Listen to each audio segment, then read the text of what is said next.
assistindo, claro, quinta-feira de manhã, né? O público maior tá aqui dentro, ó, tá aqui com a gente. Mas o pessoal tá assistindo aqui, ó, decisão de semifinal do vôlei. E aqui agora vai começar a palestra. O nosso convidado de hoje é um desses casos. Embora seja um ícone no basquete brasileiro e conquistou medalha de bronze em Tóquio de 64, a sua vida após Jogos Olímpicos é bem variada e muito vitoriosa também. Além de ser engenheiro e estatístico, é autor de diversos livros. É uma vida rica, cheia de capítulos diferentes e interessantes, ótimo de papo, já sentei ali com ele, já conversei, já aprendi bastante. Eu vou chamar aqui Vitor Michalka. Vem pra cá, Vitor, senhor Michalka.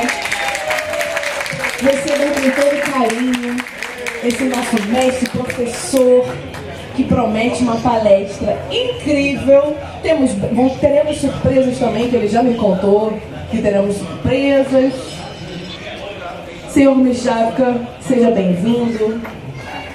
Conta pra gente um pouco dessa sua vida, cheia de energia. O palco é seu. Bom, eu gostei do bom dia. Bom dia de novo.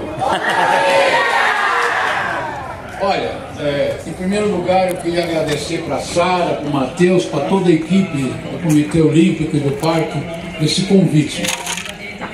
Parece que é a única palestra que vai ter. Não sei se vai ser palestra, eu queria que fosse um bate-papo. Estou vendo na minha frente uma quantidade razoável de pessoas que são da geração Baby Boomer ou X. Eu sou pré-Baby Boomer, estou vivo. Estou muito feliz por estar cognitivamente ativo, mas fisicamente 83 anos não é uma coisa muito simples. Espero chegar aos 100 como desejo para todos vocês. Eu vou falar de esporte, talvez não para vocês tanto, mas mais para os seus filhos e para os seus netos, que nós também já fomos jovens. O esporte hoje é uma coisa extremamente importante, porque nós vivemos num mundo dominado de um lado por excesso de tecnologia e de outro lado por uma vontade tremenda de viver experiências. A experiência pode ser tomar uma taça de vinho, comer um prato gostoso de feijoada, como pode ser ver um show musical, estar num parque como esse, ou torcer, participar de um entretenimento esportivo. Então, tornar-se hoje um atleta de renome em qualquer modalidade passa a ser algo muito valioso, porque esta pessoa é requerida para fazer esse espetáculo. Vocês estão vendo aí várias modalidades e uma que o Brasil vai bem, que é o voleibol. Por incrível que pareça, não vai bem em muitas coisas, a gente não gostaria disso, mas vai muito bem numa coisa que a gente não imaginava que fosse tão bem, que é o que vocês gostam de praticar: futebol. Futebol feminino. Aê! Veja uma situação extraordinariamente preocupante quando o juiz deu 15 minutos de prorrogação que acabaram sendo 19. Nunca vi ser prata ou ouro. Conseguimos ganhar da Espanha. Nós nunca, da Espanha não, perdão, da França, nós nunca tínhamos ganho da França na França. Em 12 partidas o Brasil perdeu 7 e empatou 2. Mas antes eu quero falar um pouquinho de mim. 83 anos, 60 anos atrás, boa parte de vocês não tinha nascido, outros nasceram, tinham 7, 10, 15 anos de idade. Eu ganhava com a equipe de basquete do Brasil a única medalha do Brasil nos Jogos Olímpicos de 1964. Naquela época, quando terminou o campeonato, o chefe da delegação nos cumprimentou e nos deu um presente, $50.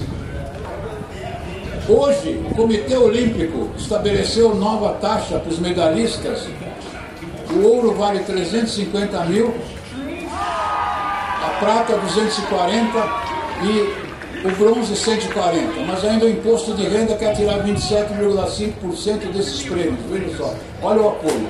Mesmo assim, se alguém ganhasse bronze hoje, e nós temos aí já 14 medalhas, algumas são de bronze, receberia perto de R$10 mil líquido, que transformado em dólar daria perto de 2 mil dólares, tá certo? 2 mil dólares.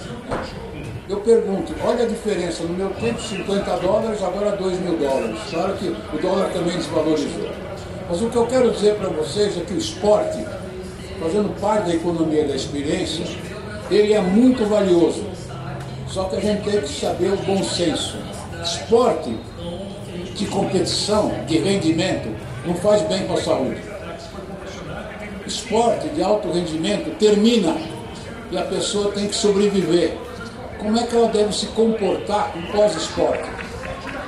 Quanto tempo dura a vida esportiva sem uma contusão de um tenista, de um voleibolista, de um jogador de futebol, de um nadador? Vocês devem estar olhando os Jogos Olímpicos assim como eu olhei. Quem gosta de tênis, levanta a mão. Só você? Nossa. Então você vai ganhar 2 livros de criatividade. Para ela. Mas antes eu vou te fazer 2 perguntas, uma simples e uma difícil. Qual é a cidade brasileira onde o juiz não entra no campo? O juiz de fora. Tá vendo? Por que você ganhou os livros de criatividade? Para ser um pouco diferente. Eu pergunto, se você tivesse, não vou perguntar a idade, alguns anos a menos, que esporte você escolheria para se tornar uma esportista de alto rendimento? Vôlei. Por quê? Porque é o que paga mais, é o que se exibe mais. Por que você escolheria? Bom, é que o pessoal não está escutando você lá embaixo, mas tudo bem, não tem um outro microfone. A segunda pergunta que eu faço é o seguinte, vamos ver se alguém quer responder.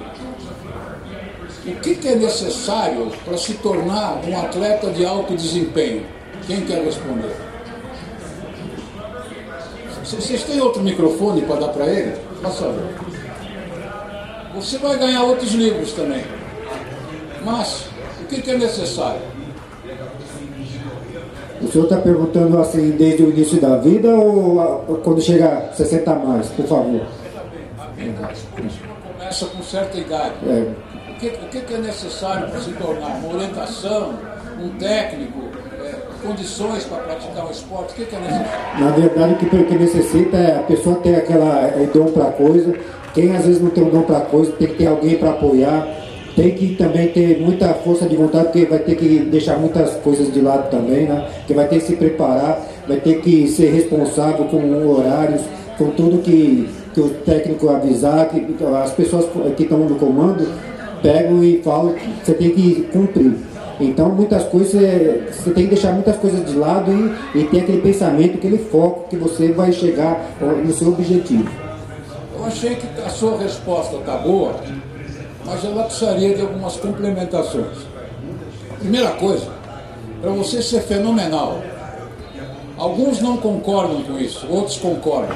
Mas fenomenal, esportista de todos os tempos, mas é difícil comparar basquete com natação, com futebol, chama-se Michael Phelps.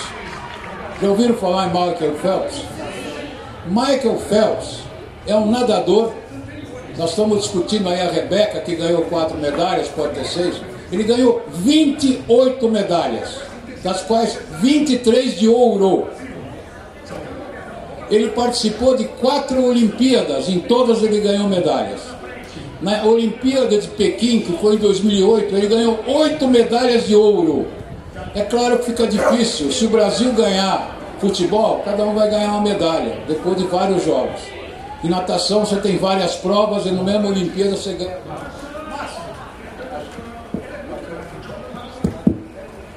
Mas é importante lembrar o seguinte, o Michael Phelps, eu estou usando uma pessoa real, fora do comum. Ele chegou a treinar 365 dias, o ano inteiro, 5 horas todo dia. Isso significa, existem teorias explicando isso, que para você ser bom, você precisa de 10 mil horas de treino. Para ser muito bom, além dessas 10 mil horas de treino, o seu técnico deve ser bom.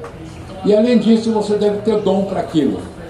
Vocês devem ter olhado os Jogos Olímpicos. Vamos olhar assim, salto em altura.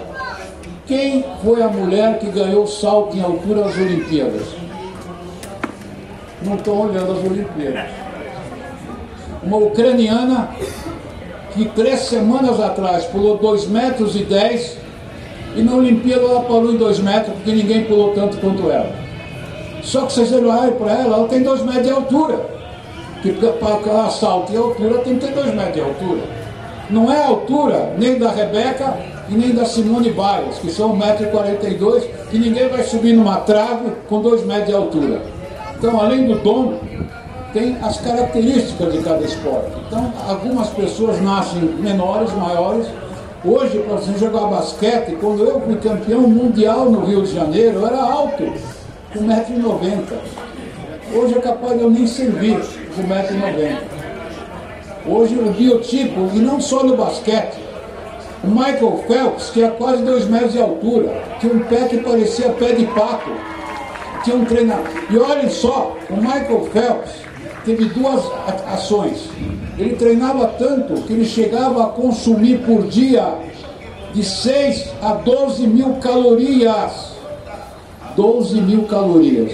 Vocês imaginem, depois de 15 anos fazendo esse treinamento, você para de ser atleta. O que pode acontecer? Engordar que nem um louco, porque você viciou o seu corpo a uma situação que você não tem como manter depois.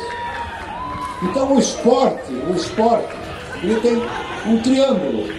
Ele é divertimento, ele é sofrimento e ele alerta a mente, que é a parte mais interessante.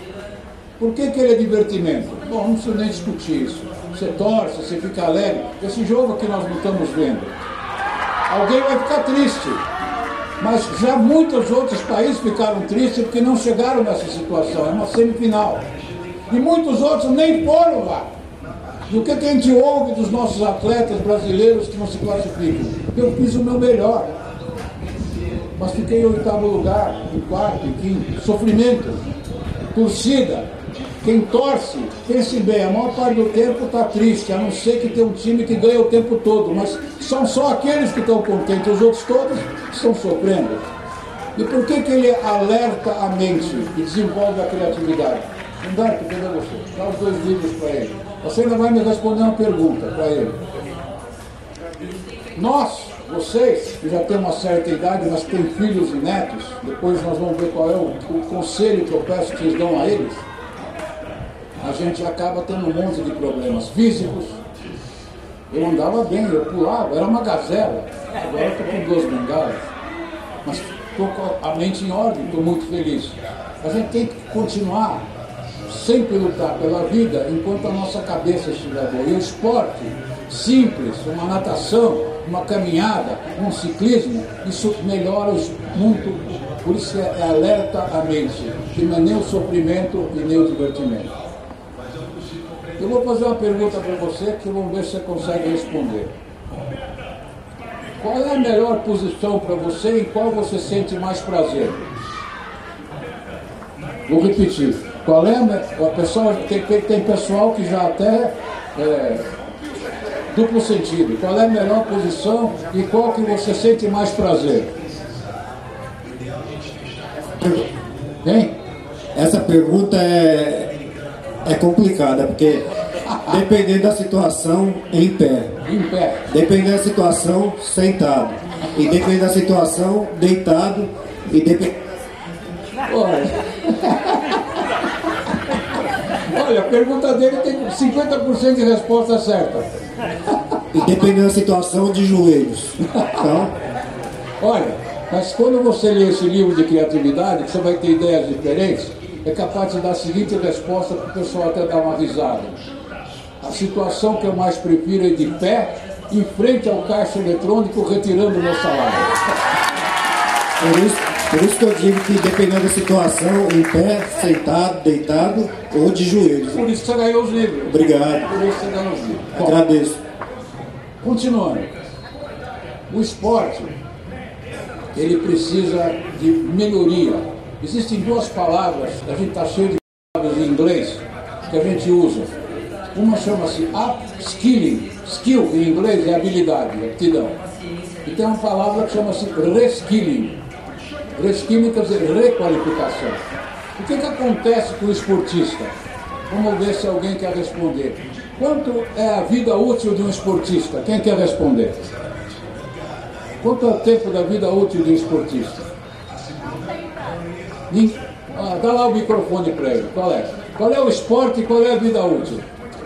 Para mim não tem idade. Depende da disposição de cada um. Mas aí será que vai ser esporte de alto rendimento? Sim, dependendo de acordo com a idade da pessoa, tem o seu desenvolvimento. Olha, eu não concordo muito com a sua resposta, porque se fosse assim, ninguém ia para a aposentadoria. Por que as pessoas aos 30, 40 falam, não dá mais, vou me aposentar? Muitos atletas de 80, 90... Mas ele não e natação, não, mas ele tem o rendimento dele de acordo com a idade dele. Tá certo, mas não é de alto desempenho para passar na televisão. Sim, passa. Passa? Passa. Lógico que tem, muitos que passam. Reportagem de pessoas que fazem natação, que fazem atletismo. Você vai ganhar os 2 livros, mas eu vou te fazer uma pergunta que você não vai conseguir responder. Por que os fantasmas não contam mentiras? Porque a gente... Como é que é? Porque a gente não vê eles. Exatamente, porque eles são transparentes. Não. Você é muito... Mas não que não exista. Não. Existe. Existe fantasma? Existe. Olha, existe. Eu não concordo com boa parte da sua resposta, mas eu acho ela legal. Gostei da sua lógica. Mas vocês têm que entender que o esporte termina, e essa senhora também. O esporte, enquanto profissional, isso eu estou falando para a senhora, quando eu joguei, eu era amador marrom, ou seja, eu não recebia nada. Hoje o time de basquete americano são todos milionários. O Novak Djokovic é um milionário, mas que foi jogar pela Sérvia, porque ele é patriota. Hoje, a Marta é milionária, mas uma hora ela vai parar de jogar. Como é que ela vai sobreviver? De 3 maneiras. Ela guardou o que ela ganhou pro resto da vida. Ela não guardou. Está cheio de jogador de futebol famoso, já que vocês gostam de futebol, que gasta tudo e depois não sabe como viver, vive como vulnerável. O terceiro, que é o mais importante, durante o tempo que a pessoa está no esporte, ela também procura desenvolver uma profissão. Isso significa estudar para alguma coisa. Hoje, diferente do tempo de vocês e do meu, quando eu era aluno, nós temos uma chance de inclusive estudar a educação à distância. Vocês que gostam de futebol, vamos ver se vocês gostam mesmo de futebol. Há umas 4 semanas atrás, terminou a Eurocopa. E quem ganhou a Eurocopa foi a Espanha. Certo ou não? Alguém viu isso? Nem viram. E na Espanha, jogava um menino que no dia do jogo estava fazendo 17 anos. O nome dele é Lamine Yamal. E ele ficou mais feliz do que com a Copa, que ele tinha recebido o certificado que ele tinha terminado o ensino médio. Eu pergunto para vocês se vocês gostam de futebol, e eu sou palmeirense, não sei se tem alguém que é palmeirense. Recentemente o Palmeiras vendeu um jogador chamado Endrick, que pode ser que faça sucesso, pode ser que não faça sucesso. Ele até ficou no Palmeiras um tempo, que temos uma lei aí que não permite que vá para o exterior. Foi para o Real Madrid. A senhora que respondeu isso. Você acha que ele foi de graça ou ele ganhou muito dinheiro? Muito dinheiro, né?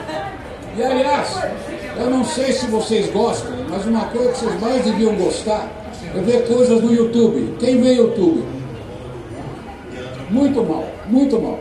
3 mãos, 4 mãos, todas as mãos deviam estar levantadas. Todas. O lugar que você mais aprende, que você mais acompanha hoje, democraticamente, graciosamente, é o YouTube.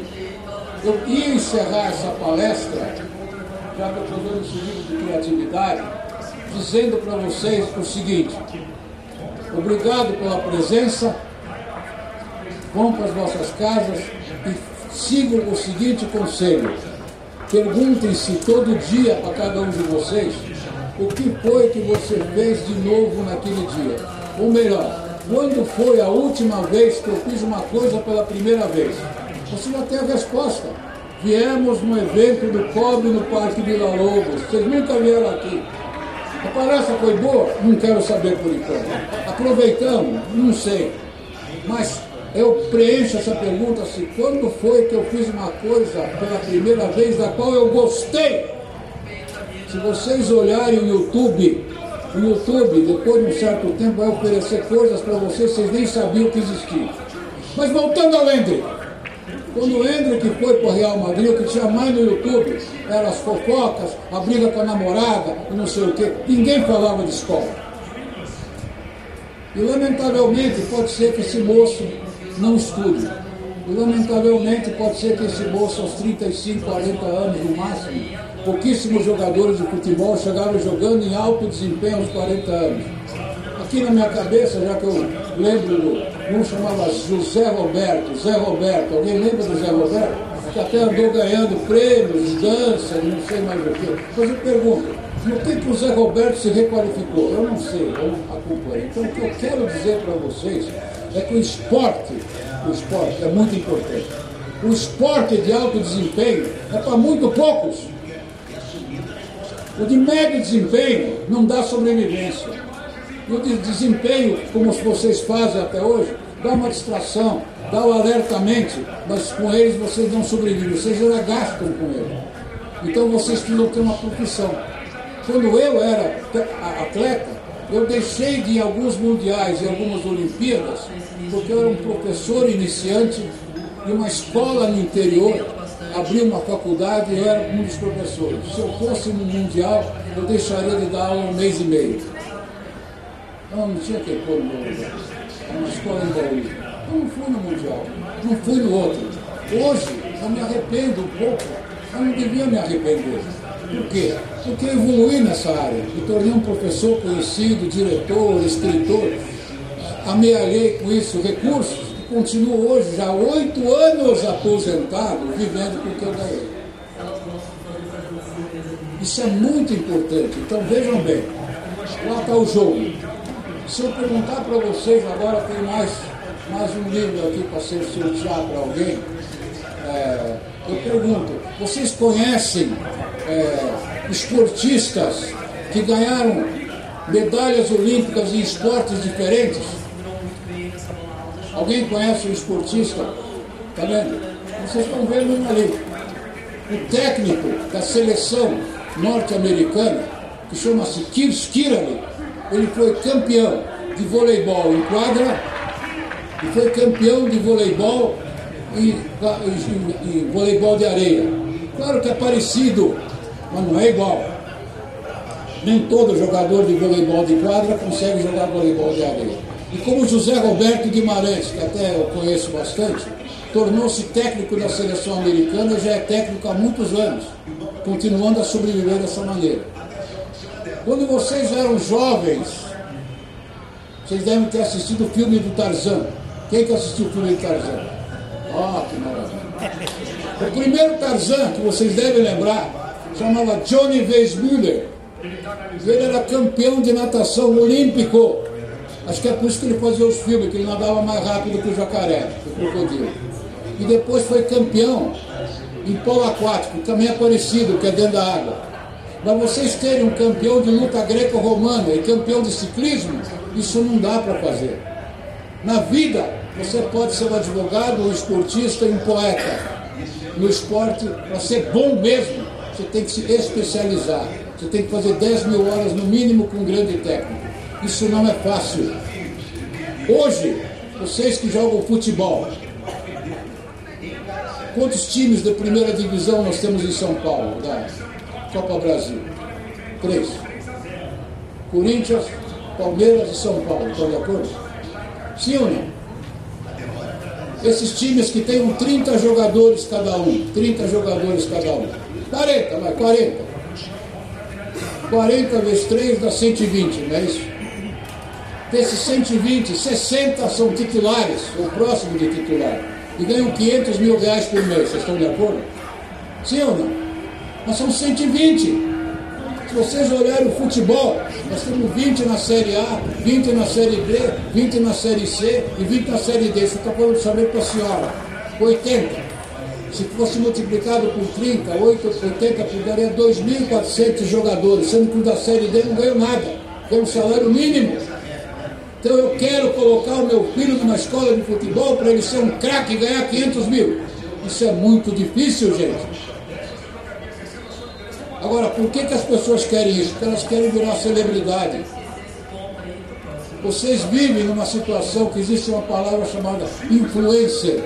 O que é influencer? Influenciador, não é assim? Uma cantora como a Anitta é influencer. Um apresentador de TV é influencer. Hoje, um influenciador que tem mais de 1 milhão de seguidores ganha mais do que 500 mil reais. Só em São Paulo, na cidade de São Paulo, nós temos mais de 500 mil influencers. É um outro mundo. O esporte é importante. A senhora pensa um pouco no que eu estou falando. Tem que praticar enquanto puder. Se eu não posso mais jogar basquete, que jogue xadrez. Não, xadrez não é bem um esporte, não, é um esporte. Só que é um esporte diferente. Como a pessoa que joga hoje um videogame, que é mais violento, é parecido com o xadrez, fica parado. Não, não é bem igual. No videogame você precisa ter um reflexo fabuloso para ser um bom jogador do esporte, o esporte eletrônico. Vejam que nós estamos vivendo uma época em que milésimos representam vitória ou derrota, ou ganhar ouro, prata e bronze. Eu não sei qual é a opinião de vocês, ninguém falou isso. Vocês acham correto o ouro valer muito mais do que o prata e do que o prata valer muito mais do que o bronze? Ninguém quer falar isso? Vejam bem, a própria vamos dizer, Comitê Olímpico dá dinheiro diferente, mas nós estamos vivendo que o centro ganhou 100 metros rasos, ganhou por 5 milésimos de segundo. Você sabe o que é 5? 5 milésimos é 200 vezes menor do que isso que eu falei. Hoje de manhã tinha escalada. Alguém viu escalada antes de vir para cá? O pessoal subia aquele em menos de 5 segundos. Quem ganhou por milésimos. Mas quem perdeu é ruim? E quem ficou em quarto, quinto lugar? Sofrimento, treinou. Hoje, eu pergunto para a senhora, qual é o esporte mais honesto do mundo no momento? O único esporte honesto do momento. O tênis. O tênis com as marcações eletrônicas, não tem como roubar, não tem como errar. Você conhece algum outro esporte? Os outros até usam hoje o VAR, né, que chama de VAR. Só que usam em todo esporte, deixaram alguma coisa para o juiz atuar. No voleibol, conduziu. No futebol, um monte de faltas no meio, segurou a camisa, tem que ser amarelo, não aplica o VAR.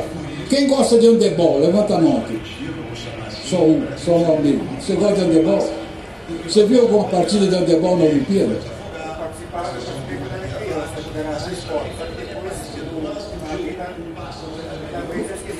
O handebol é um esporte que dura 60 minutos. O handebol é um esporte que se fazem as faltas mais violentas hoje. Você concorda com isso? O handebol, você para passar os 60 minutos tem que ser minuto jogado, não minuto, como no basquete. Pois bem, pena que vocês não assistiram, mas quem sabe no YouTube vocês acham. Estava jogando a Alemanha contra a França campeã olímpica. Está 29-27 para França, bola na mão da Alemanha, faltando 1 minuto, 59. A Alemanha vai lá e marca o gol, só que é 59 minutos e 45 segundos. Sim. A França faz um pouco de cera e passam mais alguns segundos. Para repor a bola, tem um meio de campo que nem no futebol, se perfilam os jogadores de handebol de um lado e do outro. Alguém tem que dar saída. Pois bem, A Alemanha aperta quem está com a bola, uma pessoa pega a bola, arremessa no gol e marca o gol. Entra a tecnologia, porque no handebol a bola tem que entrar dentro do gol e não a partir que arremessou já está em jogo. O gol é marcado e fica 29-29. Isso antigamente era impossível. Só que em todos os pênaltis que marcam no handebol são duvidosos. As faltas são duvidosas. O esporte, pouco a pouco, por exemplo, o voleibol, as cortadas, o juiz não sabe se bateu na linha ou não bateu na linha direita. Hoje com a tecnologia não tem como discutir. Está se procurando tornar o esporte cada vez mais honesto, mas em muitas coisas ele continua na mão, o boxe, quem teve iniciativa, quem não teve iniciativa, mas não é disso que eu me falo. Eu já passei de 1 hora, mocinho. Como é que está o meu horário? Como é que está o meu horário, mocinho? Não, quanto que falta? Dá 1 hora. Pode continuar? As perguntas. Então, peraí, eu tenho mais 2 livros para sortear. Eu vou fazer uma pergunta, vamos ver se alguém responde. Já que eu joguei basquete, estou dando uma dica. Qual é o cúmulo da lerdeza? Quem sabe responder qual é o cúmulo da lerdeza? Vocês que gostam de esporte e já não têm a mesma velocidade de antes.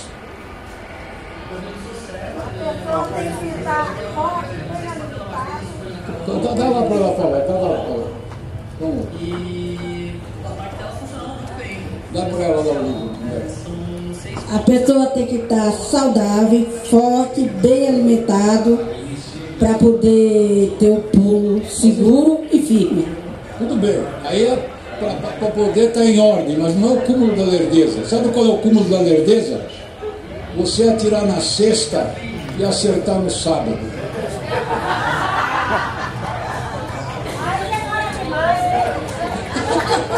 Você gostou dessa?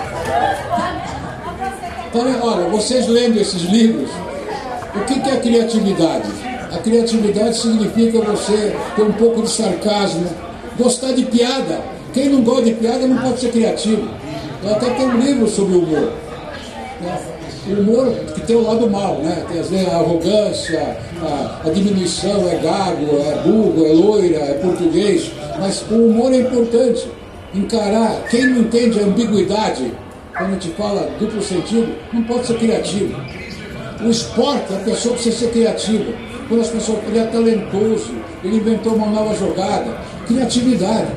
Se bem que no esporte, tudo se copia, tudo se inspira em alguém, a gente se inspira em alguém para imaginar se a gente pode ser parecido. Sempre foi assim. Cada um de vocês deve ter um ídolo.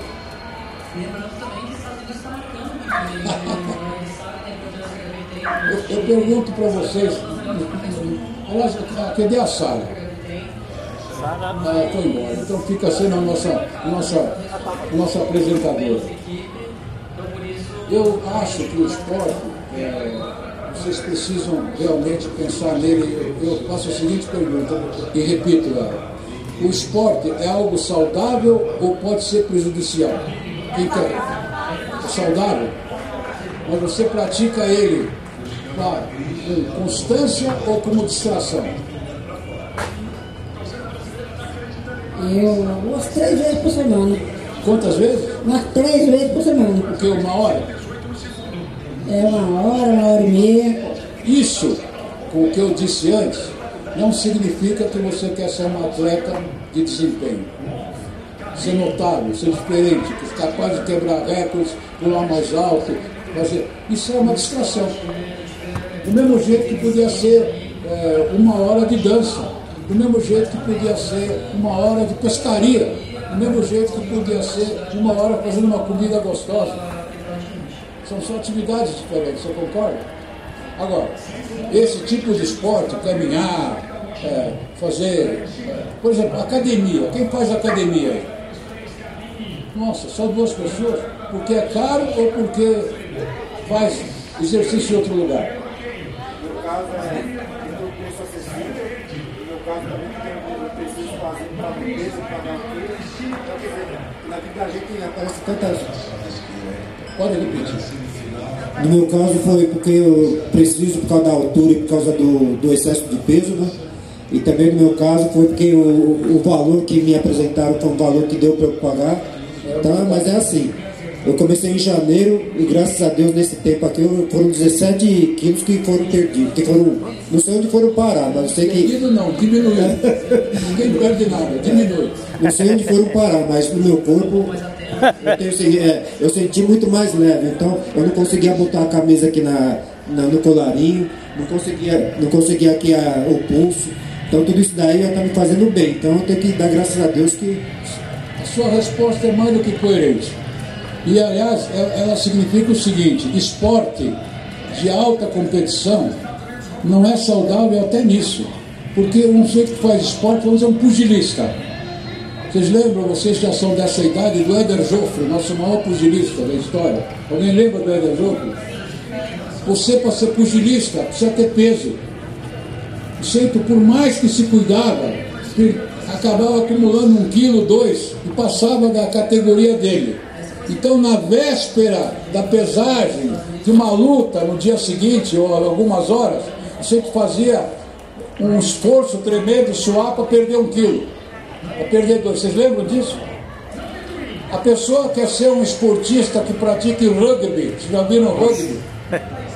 Rugby é aquele esporte de homem violento, muito pesado, um batendo no outro. Ali é o contrário.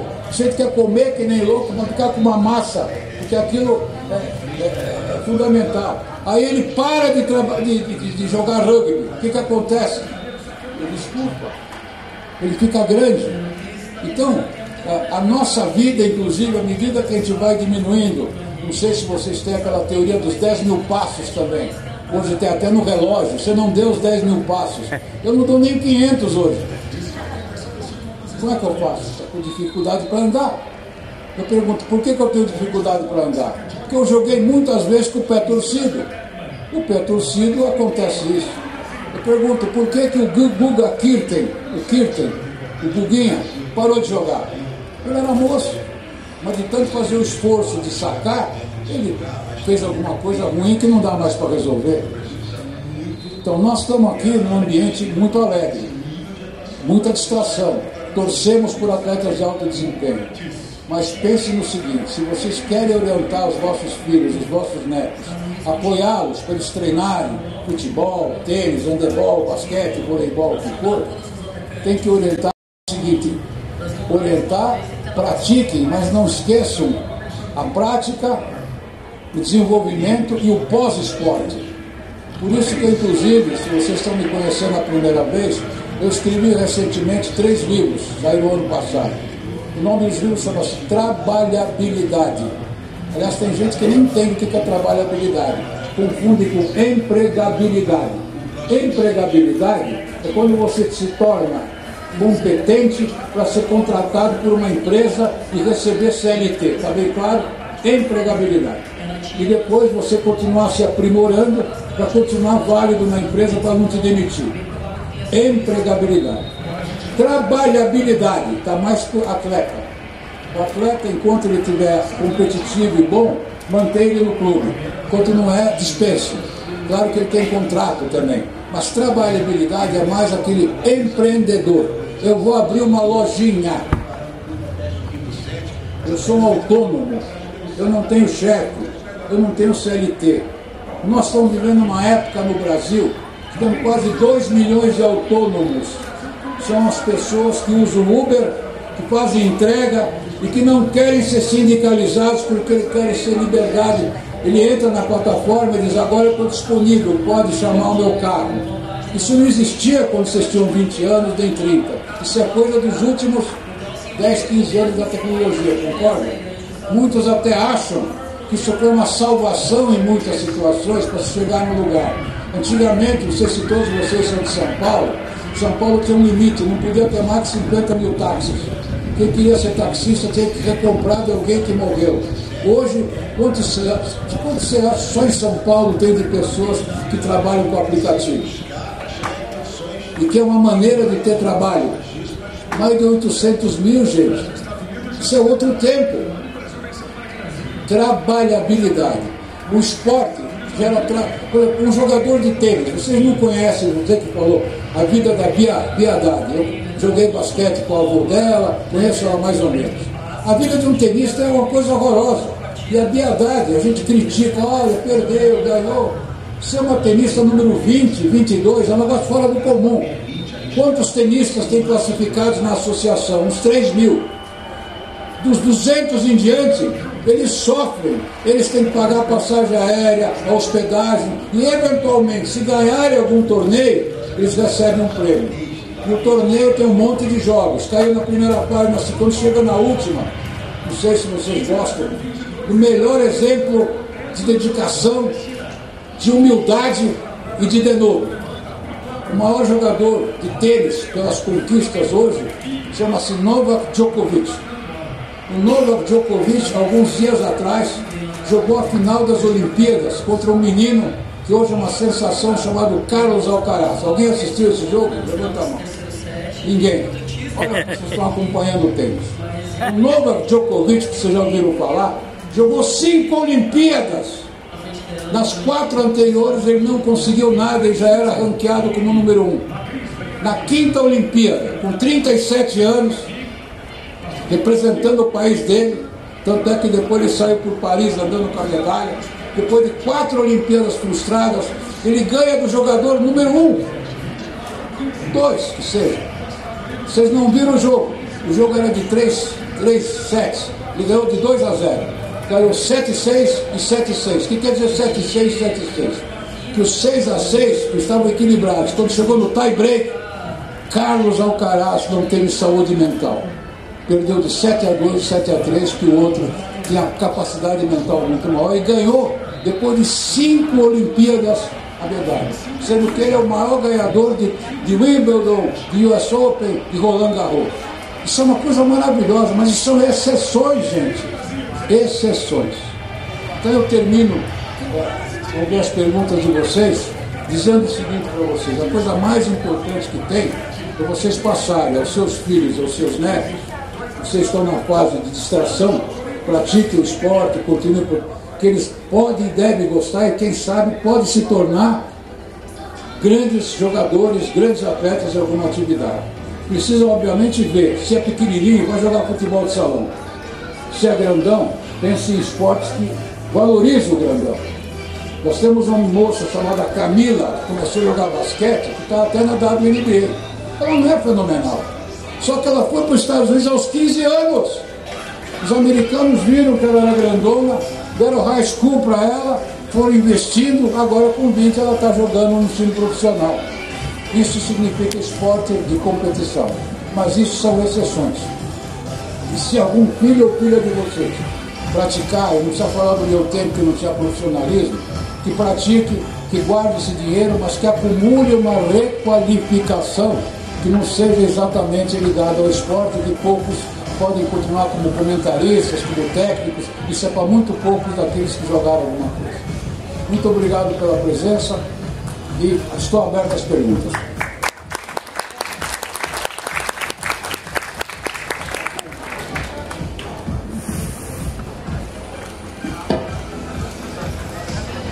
Quem quer perguntar alguma coisa? Tem 2 livros para ganhar. 2 livros.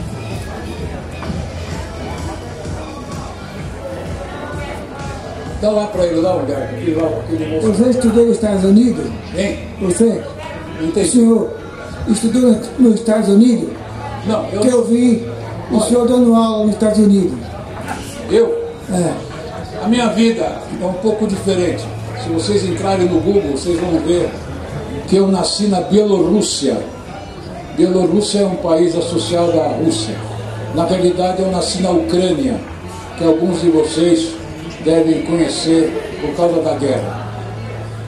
Vim para o Brasil com 9 anos de idade. Aos 11 anos já sabia falar muito bem português e consegui em 2 anos fazer os 4 do atual ensino fundamental. Na época que eu vim, eu não podia me naturalizar porque havia a cortina de ferro. Então eu consegui me naturalizar aos 21 anos de idade, que era o que a lei permitia. E aí eu virei brasileiro. Se vocês olharem para mim e falam, você tem cara de baiano, ou coisa parecida. Então eu nunca fui estudar nos Estados Unidos, mas eu fui mais de 50 vezes para os Estados Unidos, porque eu me tornei professor, diretor de escola, mantenedor, e levei meus professores para fazer cursos de criatividade, de universidade, cursos de aprendizado acelerado. Uma área que eu me especializei que chama-se gestão municipal, uma coisa chamada City Manager. Aliás, no dia 20 eu estou fazendo uma palestra sobre isso em Jundiaí. Então, como desenvolver uma administração pública técnica, onde o prefeito se vale de uma pessoa técnica chamada City Manager, gerente de cidade. Então, eu viajei obviamente pela Europa, pela Austrália, viajei muito, mas eu especificamente estudei em cursos de 40, 50 horas. Eu não fiz curso de um ano nem mais. Tá? Então, na realidade, a minha história, vim da Europa, vim de um país que está em guerra, os meus documentos não estão como esse país, porque na época era a Segunda Guerra Mundial, e para fugir de lá os aliados que eu digo era a França, a Inglaterra, os Estados Unidos, deram documentos falsos para nós.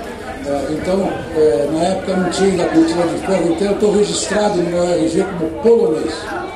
Não sei se isso te interessa, mas só uma coisa. O Campeonato Mundial do Rio de Janeiro de 1963, tinha as apresentações. E o primeiro jogo que nós tivemos foi contra Porto Rico. E aí veio a apresentação. Número 4, Vlamir. Número 3, Amauri. Número 12, Zucker. Número 13, Vitor Michavka. Os caras até pararam de bater palma. Depois, Valdemar Vladkauskas, que era o outro jogador que já morreu. Fritz. O pessoal achava que nós éramos estrangeiros por causa do nome. E eu, no jogo contra a Rússia, o russo estava me empurrando, e eu sei falar russo, que a minha mãe me ensinou até os 9 anos, eu respondi algumas palavras para ele em russo com um maracanãzinho lotado. Ele era branco, acho que ele ficou mais branco ainda. Ele falou, como é que esse cara fala russo? Só que eu respondi e empurrei. São coisas notáveis que eu tenho na minha vida que eu não posso esquecer, tá certo? Mas especificamente fazer cursos ou treinar, nunca treinei. Treinei no Brasil, joguei no Sírio, joguei no Corinthians, joguei no Palmeiras, e de vez em quando, como o nosso técnico era o Canelo, o famoso Canelo, ele de vez em quando me convocava para jogar pelo Flamengo nos jogos internacionais. É isso. Tá bom? Professor, tem uma pergunta aqui atrás, e a última pergunta, por conta do tempo, né? A Tamara está lembrando a gente aqui. Então eu vou passar para você aqui que vai fazer. Tá bom. Fala. Bom dia. Qual foi o placar que tu ganhasse a medalha? Qual que é? Qual foi o placar do jogo que tu ganhasse a medalha? Eu não entendi o final. Qual foi o placar se eu ganhasse o jogo? Qual foi o placar da partida, professor, que o senhor ganhou a medalha olímpica? Veja bem, para ganhar a medalha olímpica, nós jogamos várias partidas. Inclusive, para você ter uma ideia, os jogos da Olimpíada às vezes são de manhã. E nós tínhamos acabado de vencer o Campeonato Sul-Americano no Peru, onde eu joguei muito bem. E a primeira partida da seleção brasileira foi contra o Peru, e nós perdemos o jogo. Só que naquela época era diferente. Eram 16 países, 8 em cada chave, se classificavam alguns. Aí nós ganhamos outros, ganhamos da Iugoslávia, ganhamos da Finlândia, da Austrália, e aí fomos perder da Rússia e dos Estados Unidos, e acabamos em terceiro lugar. Então eu não lembro todos esses placares, mas na realidade foi uma sequência, como também acontece nas Olimpíadas de agora, que você tem, depende do esporte, jogo de 4, jogo de 6, se classificam os 2, 3 melhor, e às vezes aquele pior acaba evoluindo. Tá? Então eu não posso dizer isso, eu só sei que nós perdemos alguns jogos, ganhamos, e no final ganhamos de Porto Rico, que foi a última partida de quase 30 pontos. Tem um senhor amigo meu chamado Dante, que ele só fala em Olimpíadas. Se você entrar no YouTube e olha, Dante Basquete, ele tem todos esses resultados. Eu não sei eles de cor. Tá bom? Peraí, você ganhou um livro só? Peraí. Olha, você acaba de ganhar um livro espetacular que chama-se Cidades Criativas. O Rio de Janeiro e São Paulo são duas cidades criativas. E uma cidade criativa é uma cidade que tem tecnologia, tolerância, tesouros artificiais e, obviamente, tecnologia. Tá? Obrigado mais uma vez.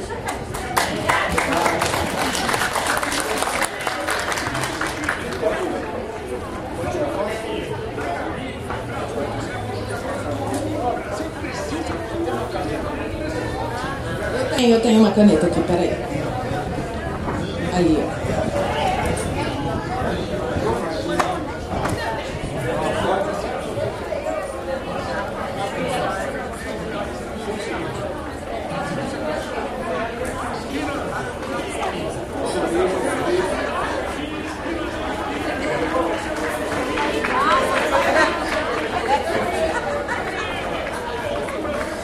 Pessoal, alô? Pessoal, eu vou fazer o seguinte, ó. Nosso mestre tá aqui fazendo o autógrafo. Eu vou fazer uma grande selfie. Pode permanecer no lugar que eu vou dar um último recado. E a gente tem uma surpresa que vai acontecer aqui agora. É bom, né? Eu adoro esse movimento de opa, tem uma surpresa. Então senta. Mestre, fica aqui com a gente quer agradecer. Muito obrigada por compartilhar sua sabedoria. E ó, fiquei sabendo que vem por aí um convidado especial, certo? E aí vou pedir para esse convidado especial entrar aqui, porque a gente vai fazer uma grande selfie. Com vocês, o nosso mascote, Ginga! Vem pra cá, é o mascote mais fofo. Ele que é amigo de todos os atletas. Olha aí, Ginga. Nosso mascote, vem pra cá. Ginga, que honra. Mestre Vitor. Vou fazer uma selfie. Ó. Vou fazer uma selfie nossa. Vocês podem ficar aí. Deixa eu ver se eu consigo enquadrar, ó. Calma aí. Quem pode bater essa foto aí? Pronto, já tem alguém batendo uma foto ali. E eu vou puxar a nossa selfie com vocês aparecendo aqui atrás, beleza? Quer levantar a mão, o braço? É agora, é a selfie. Nosso momento ouro olímpico. E ó, Ginga, o Ginga é o melhor amigo dos atletas. A gente tem também um informe para dar. O Comitê Olímpico do Brasil está com uma ativação de brindes na porta da loja oficial do time Brasil. Fica ao lado aqui do palco. Então tá tendo uma ação de distribuição de brindes ali na loja oficial do time Brasil. É só você fazer seu cadastro no WhatsApp do time Brasil, ficar por dentro de tudo que rola nos jogos. E agora, o mestre é todo de vocês. Ginga, muito obrigado por estar aqui com a gente. Muito obrigado por vocês estarem aqui no nosso Parque Time Brasil. Aplausos!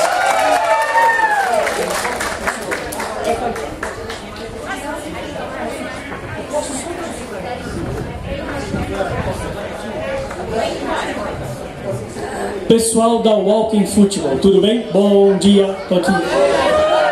Pessoal, daqui 15 minutos eu quero todo mundo no portão do parque pra gente voltar pra casa. Tá bom então, pessoal? 15 minutos, todo mundo no portão, tá bom? Muito obrigado, gente. Eu adorei o... vocês merecem uma salva de palmas pra vocês e pro nosso mestre. Obrigada.